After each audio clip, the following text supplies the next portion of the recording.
माझं नाव नम्रता आहे आणि मी 17 वर्षांची होते. मी माझ्या मावशीकडेच राहत होते. माझ्या मावशीच्या घराच्या समोर एक मोठं हॉटेल होतं, जिथे माझी मावशी मला दररोज संध्याकाळी पाठवून बिस्किट आणायला सांगायची. त्या हॉटेलचा मालक काउंटरवरच बसलेला असायचा.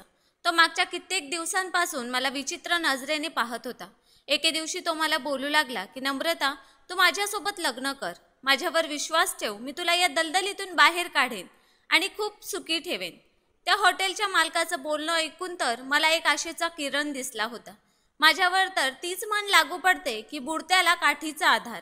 म्हणून कोणत्याही ओळखीशिवाय फक्त आरामात राहायला मिळेल असा विचार करून मी लगेचच होकार दर्शवला.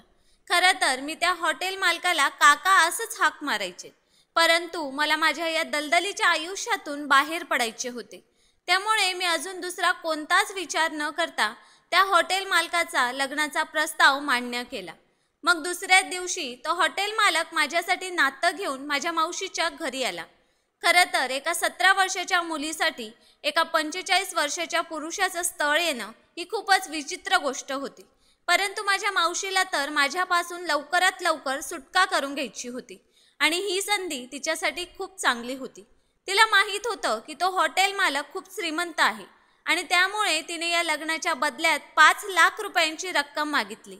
यावर त्या हॉटेल मालकाने काहीही विचार न करता लगेचच होकार दर्शवला आणि दुसऱ्याच दिवशी वकिलाला घेऊन आला आणि लग्नापूर्वीच मावशीच्या हातामध्ये पूर्ण रक्कम ठेवली.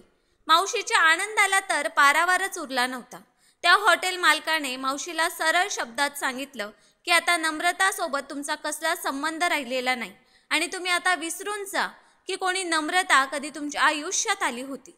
मावशी तर त्या नोटांच्या झगमगाटीमध्ये अशी मग्न झाली की तिने हॉटेल मालकाच्या प्रत्येक होला हो केलं आणि दुसऱ्या क्षणी माझं लग्न लावून माझी पाठवणी केली. मावशी तसंही माझ्यापासून स्वतःची सुटका करू इच्छित होती, कारण मी तरुण होत होते आणि आता खूप सुंदर देखील दिसत होते आणि मावशीचा नवरा आता परदेशातून घरी येणार होता. मावशी सतत उठता बसता मला हेच टोमणे मारायची की तुझ्यासारख्या सौंदर्याच्या खाणीला अजून जास्त दिवस घरात ठेवून मला एक क्षण देखील शांतता लाभणार नाही. जसं तू तुझ्या आईवडिलांना खाऊन टाकला आहेस त्याचप्रमाणे माझ्या घराला देखील उद्ध्वस्त करशील. असो, त्या हॉटेल मालकाला मी काका म्हणून हाक मारत होते. आज तोच हॉटेल मालक माझा नवरा झाला होता. त्याने मला त्याच्या गाडीत बसवलं आणि त्याच्या मोठ्या बंगल्यात घेऊन आला. मला समजत नव्हतं की मी त्याला काय म्हणून हाक मारू. तेव्हा तो मला बोलू लागला की तू मला रावसाहेब बोलू शकतेस. रावसाहेबांचं घर खूप मोठं आणि सुंदर होतं. रावसाहेबांची मोलकरीण जी वयाने माझ्यापेक्षा मोठी होती, तिने मला त्यांच्या खोलीपर्यंत पोचवलं आणि सांगितलं की या घरामध्ये रावसाहेबांशिवाय अजून कोणीच राहत नाही, फक्त नोकर चाकरच आहेत.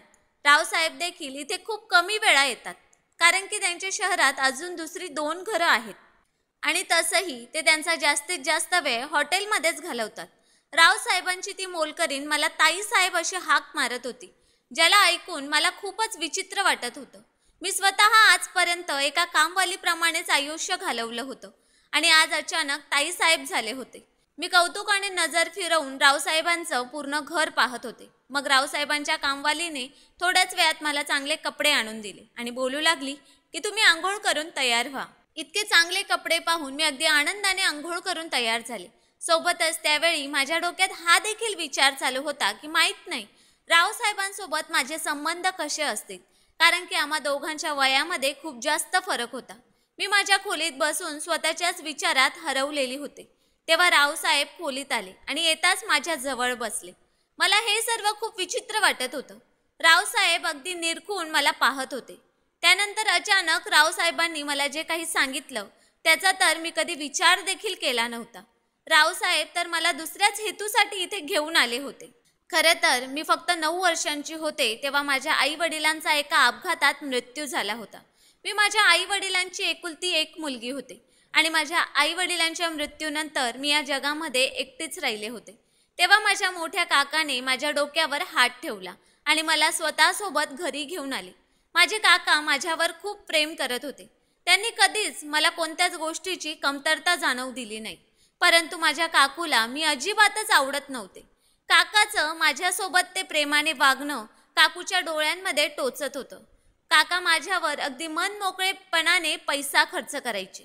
त्यांनी माझं त्याच शाळेमध्ये ॲडमिशन केलं जिथे त्यांची मुलं जात होती. आणि ही गोष्ट काकूला अजिबातच सहन झाली नाही की मी तिच्या मुलांची बरोबरी करावी. याच गोष्टीमुळे काका आणि काकूमध्ये खूप जास्त भांडण देखील झालं. परंतु काकाने काकूला स्पष्ट शब्दात सांगितलं की नम्रता ही माझ्या लहान भावाची शेवटची निशाणी आहे आणि माझं कर्तव्य आहे की मी तिचा सांभाळ तसाच करावा जसा सांभाळ मी माझ्या मुलांचा करतोय. माझ्या काकांच्या कडक स्वभावाला बघून माझी काकू तर त्यावेळी शांत बसली होती. परंतु काकांच्या गैरहजेरीमध्ये काकू माझ्यावर खूप अत्याचार करायची, वाईट व्यवहार करायची. परंतु माझ्यामुळे त्या दोघात काही भांडण नको म्हणून मी सर्व काही शांतपणे सहन करत राहायचे.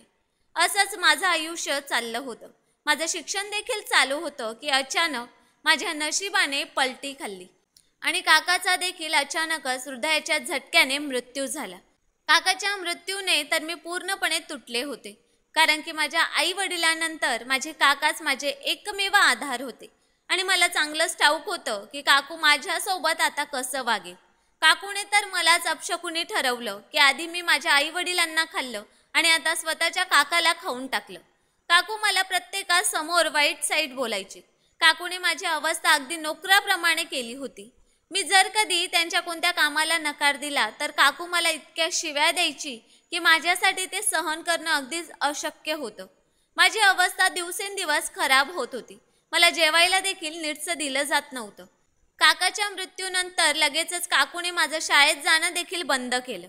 मी जेव्हा कधी रात्री झोपण्यासाठी अंथरुणावर पडायचे तेव्हा स्वतःच्या आई वडिलांना आठवून हुंदके देत देत रडायचे. माझ्या मनामध्ये एकच विचार यायचा की मी माझ्या आई वडिलांसोबतच मेले असते तर किती चांगलं झालं असतं. हे जग आमच्यासारख्या निराधार मुलांसाठी फक्त एक नरक यातना देणारं आहे. एके दिवशी माझी सख्खी मावशी मला भेटायला आली. तेव्हा तिला अंदाज आला की मी या घरामध्ये अगदी नोकराप्रमाणेच राहत आहे. त्यामुळे तिने माझ्या काकूसोबत खूप भांडण केलं की तू या निरागस मुलीवर इतका अत्याचार कसा काय करू शकतेस. काकूला तर तसंही मी अजिबातच आवडत नव्हते आणि मावशीने भांडण केल्यानंतर तिला संधीच मिळाली की ती माझ्यापासून सुटका मिळवू शकेल. तिने त्याच वेळेला माझा हात मावशीच्या हातात दिला आणि बोलू लागली की जर तुला या अपशकुनीची इतकीच काळजी आहे तर तिला तुझ्या सोबत घेऊन जा. तेव्हा मावशीने मला मिठी मारली आणि माझं सामान घेऊन तिच्यासोबत तिच्या घरी घेऊन आली. परंतु म्हणतात ना की जसं दिसतं तसं अजिबातच नसतं. मावशीने देखील माझ्यासोबत सर्व तेच केलं ज्याबद्दल मी विचार देखील केला नव्हता. माझ्या मावशीला माझ्याबद्दल अजिबातच सहानुभूती नव्हती. उलट जेव्हा तिने पाहिलं की मी घरातलं काम चांगलं करू शकते तेव्हा मावशीला माझ्या आतमध्ये एक फुकटची कामवाली दिसली आणि याचमुळे तिने जाणून बुजून काकूसोबत भांडण केलं होतं, जेणेकरून काकू मला घरातून बाहेर हाकलून लावेल आणि ती माझ्या मजबुरीचा फायदा उचलून मला तिच्या घरी घेऊन येईल. बाहेरून चांगली दिसणारी माझी मावशी माझ्या काकूपेक्षा देखील खूप जास्त घाणेरडी बाई निघाली. आता मला मावशीच्या घरी पोहोचून एक दिवस देखील झाला नव्हता की मावशीने तिचे खरे रंग दाखवायला सुरुवात केली. कपड्यांचा एक खूप मोठा ढीग माझ्या समोर ठेवला आणि बोलू लागली की लवकर लवकर हे सगळे कपडे धुवून टाक, नाहीतर मी तुझी अवस्था खूप वाईट करेन. मी हैराणीने मावशीला पाहिलं, जी काकूच्या समोर माझ्या हक्कांसाठी भांडत होती आणि माझ्यावर दया दाखवत होती. त्यामुळे तर मी तिला माझं मानलं होतं. आता तीच मावशी माझ्यावर हुकूम गाजवत होती. परंतु मला समजलं होतं की मी एक अनाथ मुलगी आहे, जिच्यासाठी कोणाच्याही मनात सहानुभूती नाही. उलट प्रत्येक जण स्वतःच्या स्वार्थासाठी मला वापरू इच्छित होता. माझ्यावर अत्याचाराचा एक नवीन भाग सुरू झाला होता. मावशीने तर काकूपेक्षा जास्त अत्याचार माझ्यावर केले होते. घरातली सगळी कामं माझ्याकडून करून घ्यायची. सोबतच तिला माझ्या आरामाच्या नावाखाली खूप चीड होती. जिथे कुठे मी थोडा वेळ आराम करण्यासाठी बसायचे तेव्हा ती काठी उचलून धावत माझ्याकडे यायची आणि मला मारायला सुरुवात करायची. मावशीचा नवरा परदेशात राहायचा आणि मावशीची मुलं लहान होती. अशामध्ये त्यांना फुकटची कामवाली मिळाली होती. ती प्रत्येक वेळेला तयार होऊन बसायची आणि घराच्या समोर असलेल्या हॉटेलमधून केक बिस्किट मागवून खायची. तेव्हा ते केक आणि बिस्किट आणून देणं देखील माझीच जबाबदारी होती. मी घरातली कामं सोडून संध्याकाळ होताच मावशीला सामान आणून द्यायचे. हॉटेलवाले देखील मला चांगल्या प्रकारे ओळखत होते, कारण की भर दुपारी टेरेसवर जाऊन मी कपडे वाळत टाकायचे. हॉटेलचा मालक तर मला खूप विचित्र नजरेने पाहायचा. त्या नजरेने मी खूपच बेचैन व्हायचे, कारण मी आता तरुण होत होते आणि असे एखाद्या परपुरुषाची नजर स्वतःच्या शरीरावर असणं याने मला खूप विचित्र वाटायचं. कितीतरी वेळा मी मावशीला सांगितलं देखील की मी त्या हॉटेलमध्ये जाऊ शकत नाही, तेथे खूप सारे लोक असतात, मला तिथे जाणं आवडत नाही. परंतु हे ऐकताच मावशीने मला कामचोर असं बोलून मारायला सुरुवात केली आणि तिच्या हातामध्ये जी कोणती गोष्ट यायची त्याने ती मला मारायला सुरुवात करायची. त्यामुळे माझ्यामध्ये हिंमत राहिली नाही की मी मावशीच्या कोणत्या गोष्टीला नकार देऊ शकेन. मावशीचा दीर नेहमीच घरी यायचा आणि तासनतास तिथे बसून राहायचा. मावशी तर त्याला सोडून तिच्या खोलीत निघून जायची, परंतु त्याची नजर मला सहन करावी लागायची. तो शांतपणे चेहऱ्यावर हसू आणून माझ्यावर नजर टिकवून ठेवायचा आणि बहाण्याने मला स्वतःच्या जवळ बोलवण्याचा प्रयत्न करायचा. मी काम करता करता कितीतरी वेळा माझी ओढणी ठीक करायचे, परंतु त्यानंतरही मला त्याच्या त्या उपस्थितीमुळे खूप भीती वाटायची. एके दिवशी तो बहाण्याने माझ्या मागे किचनपर्यंत आला आणि माझ्या कमरेवर हात लावू लागला. त्याच्या त्या वागण्यामुळे माझ्या हृदयाची धडधड खूपच वाढली होती. तो माझ्या खूपच जवळ येऊ लागला. जसं मला त्याच्या भयानक हेतूबद्दल समजलं तेव्हा मी लगेचच मावशीला आवाज दिला, तसा तो लगेचच परत गेला. परंतु त्याची हिंमत काही संपली नाही आणि तो दुसऱ्या दिवशी पुन्हा परत आला. योगायोगाने मावशी त्यावेळेला घरात नव्हती, ती तिच्या मैत्रिणीच्या घरी गेली होती. संधीचा फायदा घेऊन त्याने माझ्यासोबत घाणेरडे कृत्य करायला सुरुवात केली आणि सोबतच मला धमकावू लागला की जर मी कोणालाही काही सांगितलं तर तो मावशीला माझी तक्रार करेल की मीच त्याला उत्साहित केलं आहे. त्याला माहीत होतं की मी मावशीला किती घाबरते आणि मावशीचा व्यवहार माझ्यासोबत कसा आहे आणि याच गोष्टीचा त्याने खूप फायदा उचलला होता. मी त्याच्याकडून पूर्णपणे बेअब्रू झाले होते आणि आता प्रत्येक दुसऱ्या तिसऱ्या दिवशी तो त्याची शारीरिक भूक भागवण्यासाठी माझ्याकडे यायचा. त्याची हिंमत दिवसेंदिवस वाढत चालली होती. मी सर्वांसाठी एक फुकटचा माल झाले होते आणि प्रत्येकजण या संधीचा फायदा उचलू इच्छित होता. एके दिवशी जेव्हा मी मावशीसाठी बिस्किट घेण्यासाठी हॉटेलमध्ये गेले तेव्हा हॉटेलवाल्या काकांनी मला विचारलं की तुझे आई वडील कुठे आहेत, तू का प्रत्येक वेळेला कामांमध्ये व्यस्त असतेस. माझं मन त्यावेळेला खूप दुःखी होतं, कारण की हा तोच दिवस होता जेव्हा माझे आई वडील मला सोडून गेले होते आणि मग त्यानंतर मी सगळ्या लोकांच्या अत्याचाराची शिकार झाले होते. इच्छा नसून देखील मी त्यांना माझी सगळी कहाणी सांगितली, ज्याला ऐकल्यानंतर त्यांच्या चेहऱ्यावर एक विचित्र भाव आले. कदाचित त्यांना माझी दया आली होती. मी बिस्किट घेऊन परत निघाले. मी परत येताच मावशीने मला पुन्हा एकदा मारायला सुरुवात केली, कारण की मला खूप वेळ झाला होता. ती मला विचारत होती की कोणाला भेटून आली आहेस की ज्यामुळे तुला एक बिस्किट आणण्यासाठी इतका वेळ लागला. ती प्रत्येक वेळेला अशाच प्रकारे माझा अपमान करायची. जसजशी मी तरुण होत होते मावशीच्या डोळ्यात मी खटकू लागले होते, कारण की मावशीच्या नवऱ्याचे परत येण्याचे दिवस जवळ येत होते. 1 महिन्याच्या सुट्टीसाठी ते घरी परत येत होते. दुसऱ्या दिवशी जेव्हा मी पुन्हा हॉटेलमध्ये पोहोचले तेव्हा ते हॉटेलवाले काका मला बोलू लागले की मला तुला या दलदलीतून बाहेर काढून शांततेचं आयुष्य द्यायचं आहे. काकांचं बोलणं ऐकून मी काहीच न समजल्यासारखं त्यांच्याकडे पाहिलं. ते मला विचारू लागले की माझ्यासोबत लग्न करशील, मी तुला या नरकातून बाहेर काढेन. हे ऐकून मी थक्क झाले, कारण की माझं वय फक्त 17 वर्ष होतं आणि हॉटेलवाल्या काकांचं वय जवळपास 45 वर्ष होतं.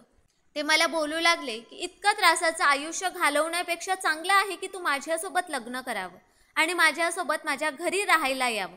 मी तुला अगदी आनंदात ठेवेन आणि तुला कोणत्याच गोष्टीची कमतरता जाणवणार नाही. सुरुवातीला तर मला काकांचं ते बोलणं खूपच विचित्र वाटलं, परंतु मावशीचा मार सहन करून माझं शरीर निळं पडलं होतं. मी काहीही विचार न करता होकार दर्शवला. दुसऱ्या दिवशी हॉटेलवाले काका माझ्या घरी स्थळ घेऊन आले आणि मावशीने खूप मोठी रक्कम घेऊन माझं त्यांच्यासोबत लग्न लावून दिलं. तिला तिचा नवरा येण्यापूर्वीच मला या घरातून हाकलवून लावायचं होतं आणि आता तिला संधी मिळाली होती. पैशांच्या बदल्यात तिने माझ्यापासून सुटका मिळवून घेतली होती आणि अशा प्रकारे मी रावसाहेबांच्या घरी त्यांची बायको म्हणून आले होते. पैशांची झगमगाट बघून मावशीने एकदाही विचार केला नाही की ती माझं लग्न माझ्यापेक्षा दुप्पट वयाच्या माणसाबरोबर लावून देत आहे, ज्याला ती स्वतः देखील ओळखत नव्हती. तो व्यक्ती लग्नानंतर माझ्यासोबत काय करेल याबद्दल मावशीला काहीच फरक पडत नव्हता. लग्नाच्या रात्री मी खोलीत बसून रावसाहेबांची वाट पाहत होते की तेवढ्यात खोलीत आल्यावर त्यांनी माझ्यासोबत ते सर्व काही केलं ज्याचा मी विचार देखील करू शकत नव्हते. रावसाहेबांनी खोलीत येताच मला सांगितलं की ते पुन्हा एकदा माझं शिक्षण सुरू करत आहेत. त्यांची इच्छा आहे की मी चांगलं शिक्षण घ्यावं आणि अभ्यास करून सक्षम व्हावं आणि सोबतच त्यांनी मला घटस्फोट दिला, हे सांगून की ते माझ्या योग्यतेचे नाहीत. मी कल्पनाही करू शकत नव्हते की रावसाहेब माझ्यासोबत असं देखील करू शकतात. घटस्फोट हा शब्द ऐकून माझा जवळजवळ जीवच गेला होता. मला वाटलं की नशिबाने पुन्हा एकदा माझ्यावर हल्ला केला आहे. परंतु रावसाहेब बोलू लागले की तू या घरात अगदी आरामात राहू शकतेस. माझ्याकडून तुला कधीही त्रास होणार नाही. ते पुढे म्हणाले की ते माझ्या प्रत्येक गरजेची काळजी घेतील आणि जेव्हा मी थोडीफार सक्षम होईन तेव्हा ते माझं एखाद्या चांगल्या ठिकाणी लग्न लावून देतील. रावसाहेबांचं हे सगळं बोलणं ऐकून मी तर आश्चर्याने त्यांच्याकडे बघत होते. तेव्हा रावसाहेब बोलू लागले की तुझ्यासोबत लग्न करून तुला येथे घेऊन येणं ही माझी मजबुरी होती, कारण की त्याशिवाय तुझ्या मावशीने तुला माझ्या हवाली केलं नसतं. त्यामुळेच मावशीला दाखवण्यासाठी त्यांनी माझ्यासोबत लग्न केलं होतं. रावसाहेबांचं हे सगळं वागणं बघून मी तर अगदी चकित झाले होते.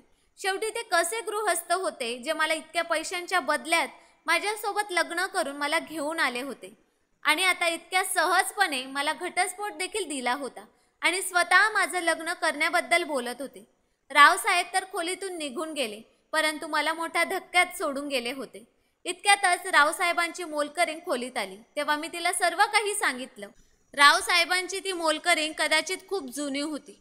तिने माझ्या डोक्यावर हात ठेवला आणि बोलू लागली की बेटा, रावसाहेब एक खूप चांगले गृहस्थ आहेत.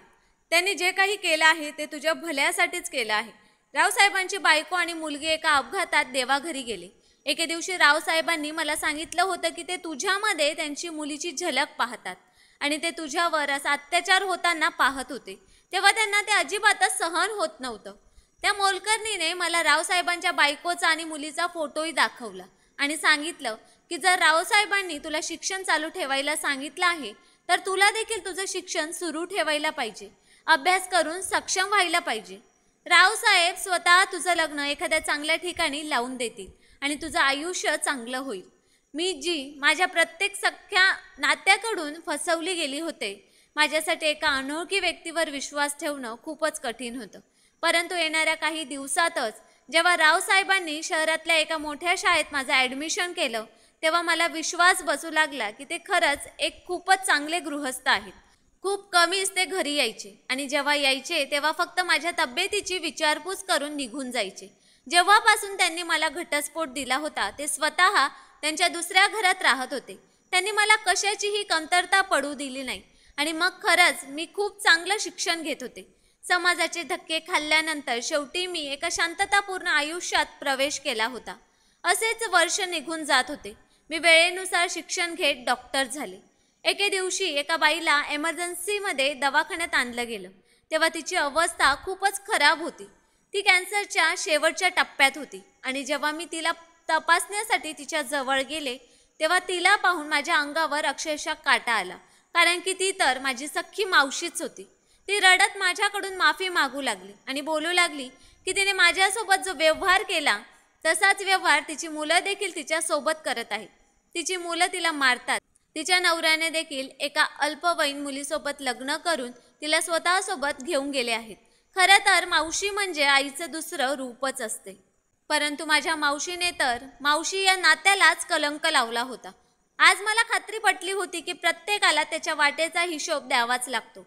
माझ्यासोबत काम करणाऱ्या एका डॉक्टरने माझ्यासाठी एक स्थळ पाठवलं. तेव्हा रावसाहेबांनी व्यवस्थित चौकशी करून त्यांना घरी बोलावलं आणि मग त्यांच्या आणि माझ्या नात्याबद्दल त्यांना सर्व काही खरं खरं सांगितलं. तो डॉक्टर मला खूप आधीपासून ओळखत होता आणि माझी परिस्थिती जाणून घेतल्यानंतरही तो माझ्यासोबत लग्न करू इच्छित होता. रावसाहेबांनी त्यांच्या शब्दाचं पालन करून माझं लग्न त्याच्यासोबत लावून दिलं आणि अशा प्रकारे रावसाहेबांच्या चांगुलपणाने माझ्यासारख्या अनाथ आणि निराधार मुलीचं आयुष्य अगदी पूर्णपणे बदलून गेलं होतं. मित्रांनो, या कथेबद्दल तुमचे मत आम्हाला कमेंट करून नक्कीच सांगा आणि हो, व्हिडिओला लाईक आणि चॅनलला सबस्क्राईब करायला विसरू नका. धन्यवाद.